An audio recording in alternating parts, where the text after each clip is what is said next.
Muchas gracias. Bienvenidos nuevamente a La Silla Rota. Seguimos conversando con Felipe de Jesús Cantú, candidato por el Partido de Acción Nacional a la gubernatura de Nuevo León.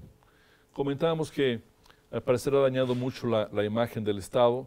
Y yo quiero suponer incluso también las posibilidades del PRI para mantenerse en el gobierno de Nuevo León con el tema de la inseguridad. ¿Qué pasó? ¿Por qué se desató tanta violencia y tanta inseguridad en el Estado, particularmente incluso en Monterrey? Seguramente Monterrey figura ahora entre las ciudades del Estado que mejor tiene cifras, digamos. Pero llegó un momento en que Monterrey, una de las grandes ciudades del país, sin duda la capital financiera del país, de repente la inseguridad explotó, digamos. ¿Cuál es su balance sobre esto? Bueno, yo creo que en tiempos del sexenio pasado, todavía con Natividad González, empezó el crecimiento. Algo pasó. Yo suelo decir que abrieron la puerta porque se sentía como mucha comodidad en el desempeño de los maleantes. Y eso, como crimen organizado, se fue asentando. Y se empezaron a meter, como hacen con la droga, empezaron a generar confianza, empezaron a apoyar gratuitamente a policías y después empezaron a pedirles labores. Entre esas labores estaba el de informar qué hacían sus jefes policíacos, qué hacían los políticos en diferentes lugares, y se empezó a vertebrar el crimen organizado dentro de la ciudad metropolitana de Monterrey. Ya antes había alguna incursión en la parte norte, la parte cercana a Nuevo Laredo, la parte cercana a Reynosa, y por supuesto el área de Linares, que está pegada a Ciudad Victoria. Ya mostraba algunos signos de descomposición, pero la descomposición se hizo más patente porque había ya escuelas en las que había hijos de narcos, y en donde había secuestros mucho más visibles, y empezó a llegar a municipios a donde jamás se había visto un acto de ese tipo, como San Pedro Garza García, que tiene su propio esquema de defensa muy aceitadito, como dirían los ingenieros, y las condiciones se fueron dando de manera tal que se mezclaron con la sociedad y parecía que no había problema, hasta que llegaron los asesinatos, los secuestros. Ahí empezó a notarse la preocupación social, tanto que algunos se fueron del país. Muchos empresarios. Sí, principalmente. ¿Cuál es, sin embargo, la responsabilidad de los empresarios en este deterioro? Yo creo que hubo una ausencia de responsabilidad social, hubo como un lunar, un vacío que se dio. En principio, el empresariado regiomontano se metía mucho, era muy demandante de los gobiernos y dejó de serlo. Hoy los instrumentos de gobierno del Estado se han convertido en estándares muy bajos. No hay el nivel de desempeño que se esperaría para una entidad avanzada, y eso creo que sí es una responsabilidad atribuible al empresariado. Ahora parece que quieren despertar otro poco, ya empiezan a exigir, ya empieza a verse la Organización de la Industria de la Transformación, la Cámara, la CAINTRA. Esta ha tomado un factor ahí, el CINLAC, el Consejo Cívico de las Instituciones, Coparmex, han sido un poquito más duros al criticar y al exigir. ¿Cuál es el tema social? Monterrey acostumbró al país a estas escenas donde había camiones incendiándose, operativos de los propios narcotraficantes para bloquear el desplazamiento de policías, justo como lo que vimos hace algunos días en Jalisco.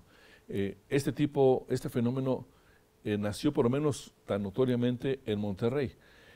No era un asunto que protagonizaran narcotraficantes, sino normalmente lo operaban estos bloqueos, estos incendios, jóvenes de clases, de colonias muy humildes, digamos, en la zona metropolitana de Monterrey. Sí. Da la impresión de que esas áreas, digamos, normalmente en las colinas, etcétera, sabían o se volvieron una especie de bomba de tiempo para la propia ciudad. ¿Cuál es tu percepción? Sí, hubo un reclutamiento. La gente que no tenía un empleo, la gente que no tenía capacidad específica para crecer por su propia cuenta, fue tentada por la economía. En el mercado laboral, déjame decirlo así, con esta desfachatez que ellos lo decían, el mercado laboral le daba alrededor de 1,600 pesos a la semana a algunos por estar solamente disponibles para el servicio, y pareciera que esos también llamados halcones luego les pidieron que hicieran labores un poquito más fuertes, como esa de incendiar camiones para bloquear avenidas, para evitar los traslados, pero principalmente no estaban vinculados a eliminar el desplazamiento de las policías, sino más bien de los federales, la Marina y la Sedena. Ahí es donde se notaba que cuando estaban tras la pista de alguien recibían algún tipo de pitazo, y para nosotros era la gran alerta de lo que estaba ocurriendo y que necesitábamos frenar. Ahí fue cuando la iniciativa privada propuso, particularmente el empresariado, la remodelación de la policía, y nace Fuerza Civil. Fuerza Civil no fue un gusto, una idea del gobierno, fue una idea de particulares que dijeron hay que renovar el diseño para que pueda haber algún tipo de respaldo. Y sí ha funcionado bien, y sin embargo se ha quedado corta. Pero yo quisiera retomar, es decir, Monterrey y Nuevo León se resigna a que los jóvenes urbanos, ¿no? Uno piensa que los jóvenes reclutados por los narcotraficantes son de aquellos pueblos totalmente polvosos en la frontera, etcétera. Pero aquí estamos hablando de los jóvenes vecinos de Monterrey, que al parecer fueron abandonados, digamos, por una estrategia de desarrollo social, de atención a este tipo de sector desprotegido, digamos, y desocupado. Daría la impresión de que se resignan, bueno, pues que los contraten los cárteles. Bueno, no sé si hubo tal resignación, pero fue una tentación importante. Nuevo León ocupa el primer lugar nacional en deserción de preparatoria o bachillerato. Eso habla un poco justamente en la edad en la que contratan a ese tipo de perfil. Por eso es tan importante en el futuro gobierno poder hacer cambios para que haya capacidad de recibir a tanto joven que se queda fuera y a los que ya entrando abandonan. Esto entra en pugna con la imagen tradicional del Monterrey industrioso, de la gente emprendedora, de los regios, como gustan llamarse. Hay una crisis, yo diría que casi de identidad de Monterrey, ¿no? Sí, hay una sensación de que se ha perdido la brújula. Hay una organización en San Antonio que se llama Empresarios Regios en San Antonio. Sí. En Austin hay otra. En Dallas, Texas, hay un lugar que se llama Casa Nuevo León, que agrupa a los regiomontanos que están radicando allá.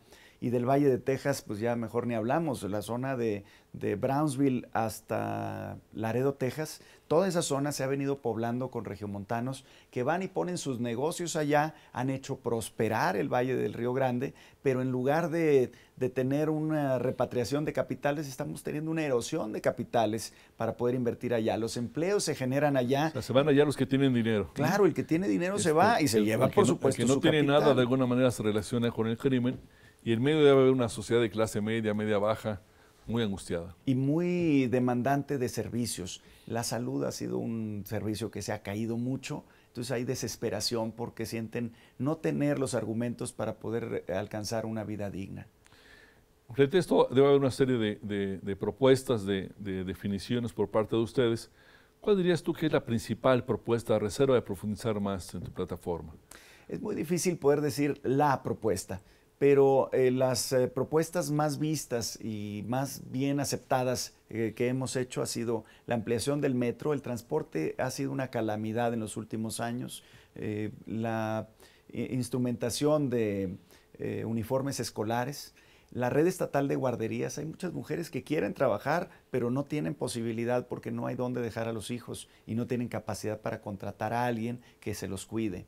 El reducir o eliminar la tenencia es otro de los factores que hemos planteado, y por supuesto el impulso a la economía tiene que ser con un gobierno eficiente, ágil, un gobierno esbelto, contrario a lo que ha venido haciendo el gobierno actual del PRI, que ha venido tratando de abrazar todos los problemas para poder resolverlos desde el gobierno. Eso no funciona, y menos en Nuevo León. Vamos a profundizar en esto en el último bloque, si me permites. Claro que sí. Aquí lo esperamos, la silla rota.